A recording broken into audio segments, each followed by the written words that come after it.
Hey guys, in this video we're going to go over what happens to your vehicle when you don't do the proper maintenance. Now this is a version 4 Kraton 6S, and if you watch the channel you probably know this one's Robert's. And Robert's the one that actually owns the property our tracks are on. And when he gets home from work he goes out and he plays and everything, but he doesn't always have the time for maintenance. And maintenance is, well, wrenching is more my thing than it is his. You know, Robert has great big hands and it can be cumbersome at times. So he kind of puts it off a little bit. Well, I got a hold of his car, and in this video, we're going to pull it apart. We're going to see what the lack of maintenance has done, and we're going to repair it. Now, I already know deep down inside, everything in the center drive area is loose. There is a bent shock tower in the back. The standoff in the front is bad, and we'll see if there's anything else that needs to be worked on. In this video, we're going to break it all down. We're going to see what it is. I do have a rebuilt differential, and this is the hot racing one, and it's all freshly rebuilt. We've got 100K in it, and it feels really good.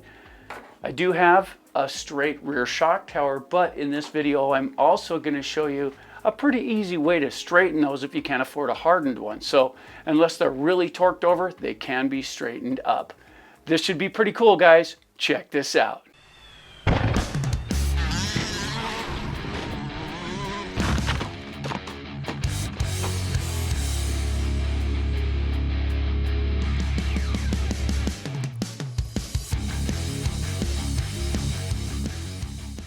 So, okay, first things first, let's take a look at the damage and see exactly what's wrong with this. And we'll just do a quick overview on this, and we'll give you a couple of quick looks at the upgrades that we've got in. Now we've got RPM arms on here. We've got some solid aluminum, some nice heavy hinge pin capture points here. We've got aluminum braces in it.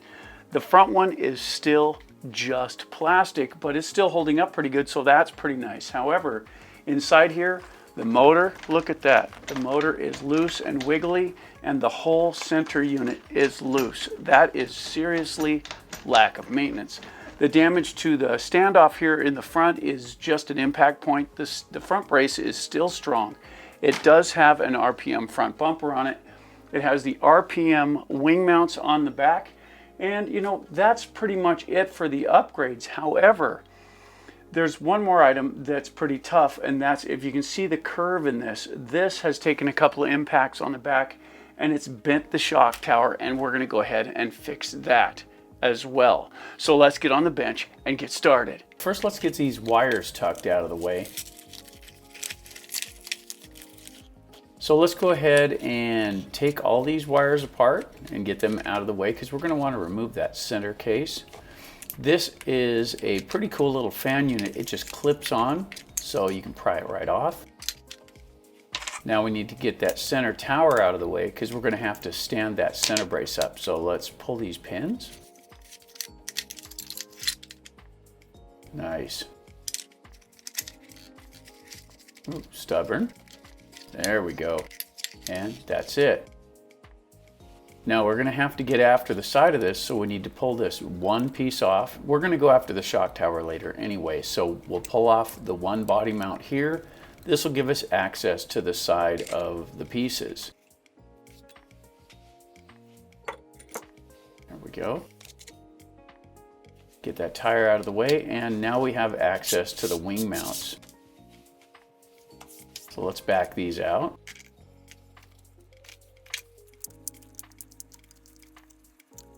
And with the RPM wing mounts, you can't get to this screw unless you take the wing off. It's one of their small failings with that, but they do hold up pretty well, so I think it's a good trade-off.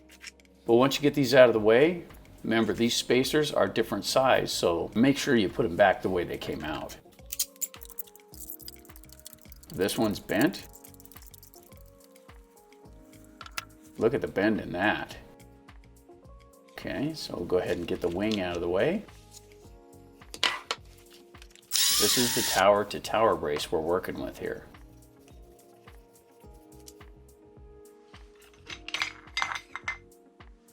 Now take a look at this. The shields and everything for the bearing are right there, which indicates that bearing is trashed. So not only was it loose, but it was also destroyed at the bearing, so there was nothing you could do unless you rebuild everything. Also, these two holes are vacant, which means two of the bolts are missing. And look how loose everything is still. So let's go ahead and get it apart. We're going to pull the remaining screws out.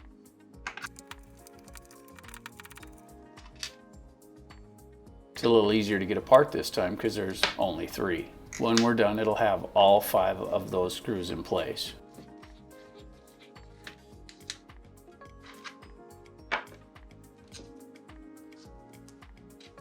Okay.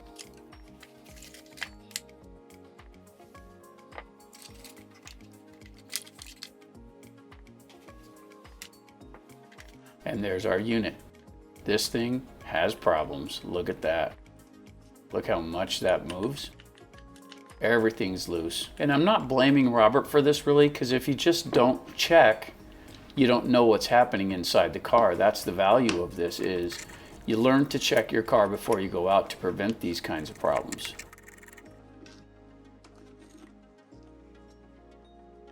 The whole motor mount's loose. So let's finish taking the differential housing apart. And I know we didn't have to pull the whole unit out of the car, but it's the best way to inspect it. So that's why we took the whole unit out.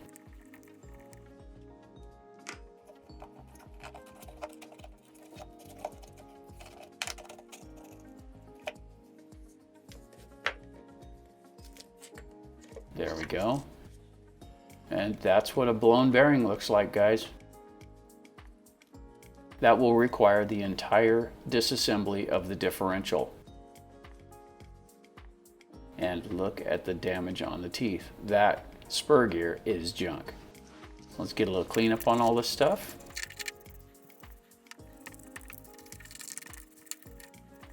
There we go. Looking good. So let's take the motor assembly apart. Now these are already loose, so I'm pretty sure there's no Loctite on them. And the pinion needs to come off as well to get that motor housing off. So let's go ahead and pry gently here. We don't want to put a lot of pressure on it. And let's just get that out of the way. Nice. So let's do a little cleanup on that. There we go. And the pinion looks like it's undamaged, so the spur gear actually paid the price. So just a little something to clean things up nice. There's not much on here, just nice and light. Now let's get some thread locker on here. So we don't want this coming apart again. There we go, nice and loose. We don't have them tightened up yet. Get them started, then torque them down. There we go. And we've pulled the grub screw. Let's go ahead and put some Loctite on that, hold it in place. There we go. Tighten her down good. And usually you have to, keep that loose until you put it against the spur gear, but I've built a lot of these and that's roughly the spacing. So we have a chance here. Let's go ahead and clean everything up.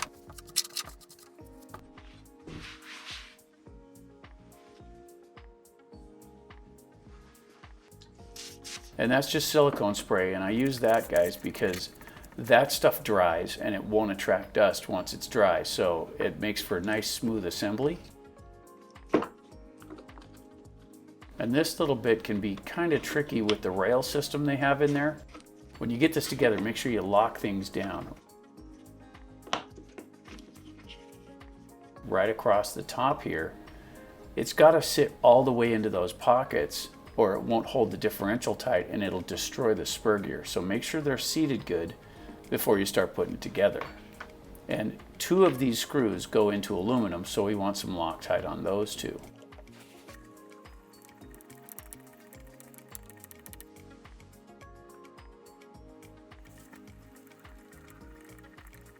There we go. Now we'll snug them down. Now this is into plastic on the top, and you can over tighten those and pull it into the plastic, so be careful when you tighten those down. These 2 go into that plastic piece, so they don't have to have any thread locker on them. You can run them straight into the plastic. And if you guys are building with power tools, remember when you're going into plastic, it creates heat. Heat melts plastic and it can destroy the part. It'll make it so the screws and everything will not hold. So that spins up nice. Bearings are in good shape. So let's get that motor installed.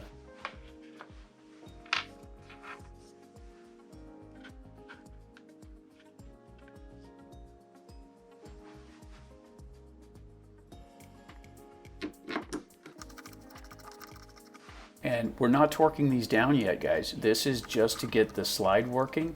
Then we'll set our spacing. And the spacing should be real close. So the spur gear and pinion right there. Take a look at the mesh. See how it moves just a little? Crowd it in, but you don't want it to be touching all the time. You want just a little bit of space in there so that both components can roll freely. You should see it wriggle just a little bit. Perfect. Go ahead and tighten it up. Check it again. Excellent. So now that it's all tight in place, let's torque it so that it can't move again. There we go.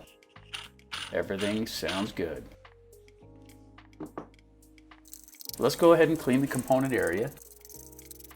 And we want to make sure that that rear cup is tight, so we're going to snug that down. We'll fish the drive shafts back in place. And these are pretty simple to get in when everything's loose like this.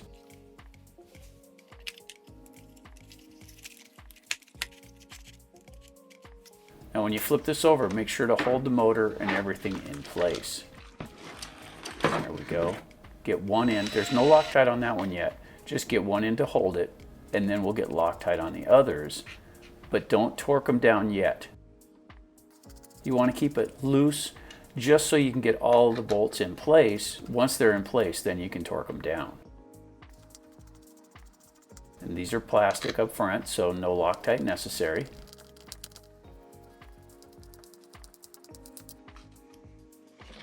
Now let's torque everything down and make sure they're nice and tight. Easier on the plastic here. There you go. We'll go ahead and reconnect the wires. Now, it's nice that these are color coded.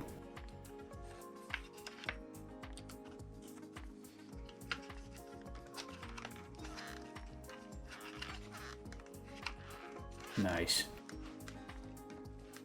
This will snap right in place. And see how that's loose? Watch this bolt move. So if that moves, that means it can egg out the hole that's there. So we want to go ahead. We're going to take the shock tower off anyway, but normally we go through and tighten all those up so they can't wiggle like that, because it will work on that area.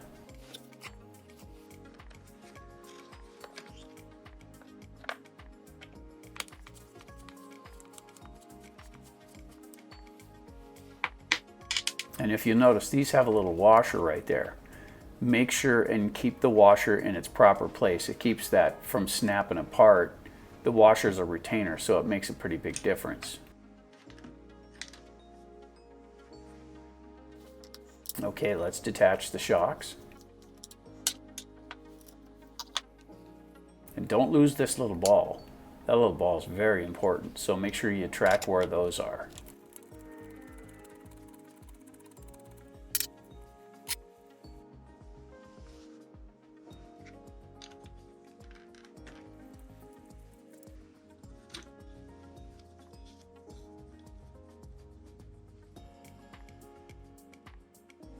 Okay, let's get the second standoff off.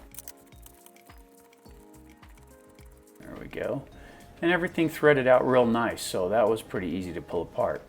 So we removed the left one of these, and this is the body mount post, and now we've got both of them. These are different in shape, so remember which side goes to which, or it won't fit your body.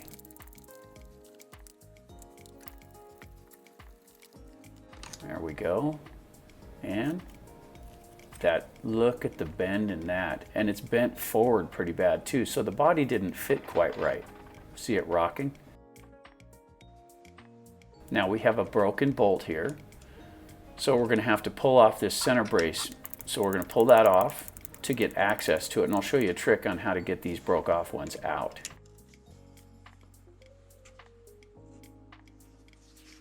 That one's nice and tight.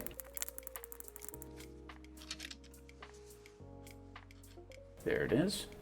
And that'll push right out, just to get us some room. That's the only reason we're pulling it, because this is a pretty cool trick. So you can grab the broken bolt with the drill, and then you can just work it through. Let go of it, grab it from the other side, and you can just pull it right out. It's a pretty slick little trick, and it does work pretty good. Now we can reassemble all of the parts here to get that back to where it was.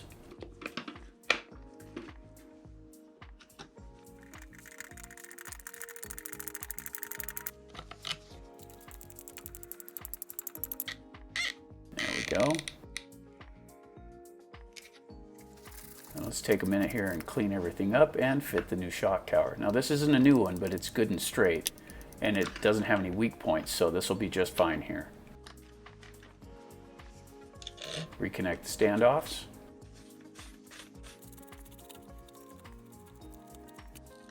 And make sure that's good and snug.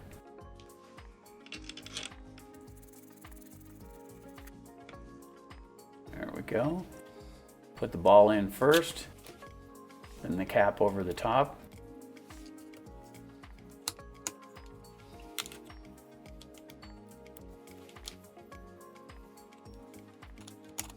Just like that. And these will run up tight against the standoff, so you can tighten those up pretty good.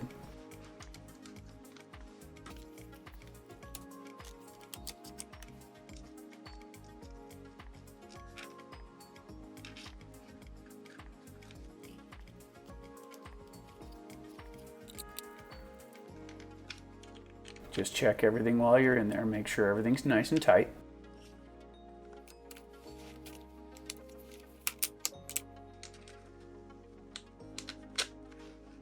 Washer first, and then the nut.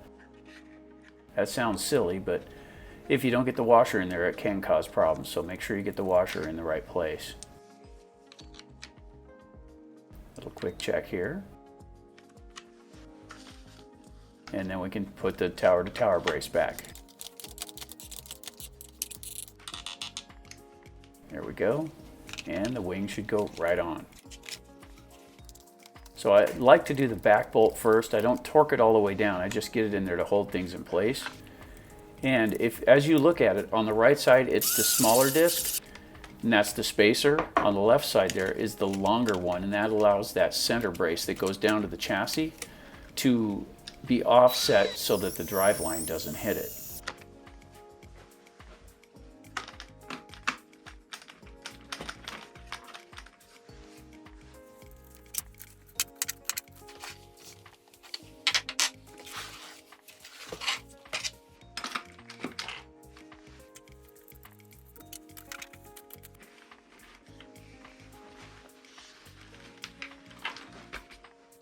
Now we need to get this shield out of the way so that we can access the parts in the front that we need.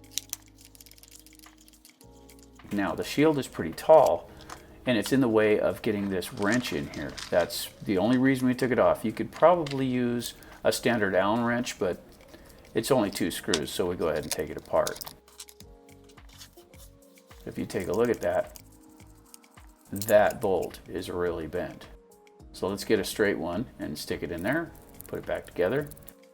And this one's a little bit longer than the ones that come in the car, but it'll do the job just fine. I just didn't have the right size at this time and place, so just had to go with what I had. And that happens a lot with RC. You do what you have to get them running. There we go.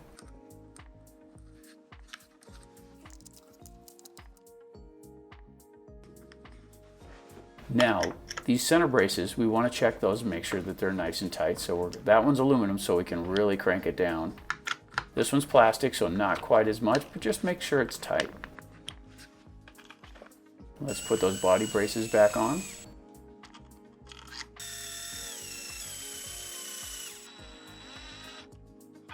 Make sure that they're nice and tight. Now, these are real fine thread, guys, so don't over tighten those. You'll just strip those parts out. And we'll put the body brace back in.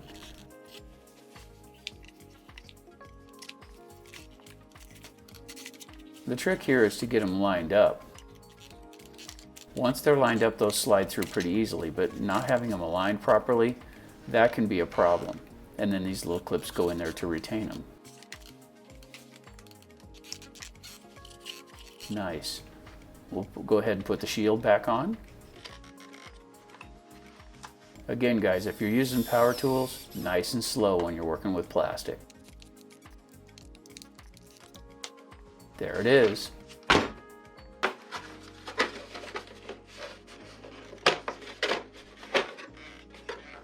Excellent.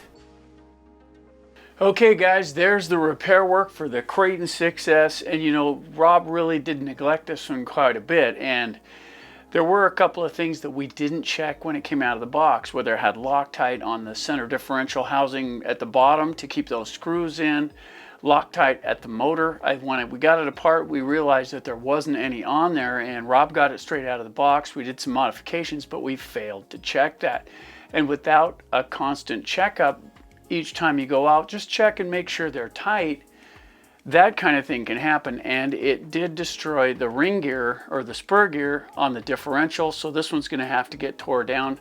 But it also utterly destroyed the bearing on one side. So that, look at how much that moves now. The balls are gone completely, and this thing is now destroyed. We will have to rebuild it. Also, we did change the shock tower in the back, and this is the piece that we took out. Now it's pretty straight now.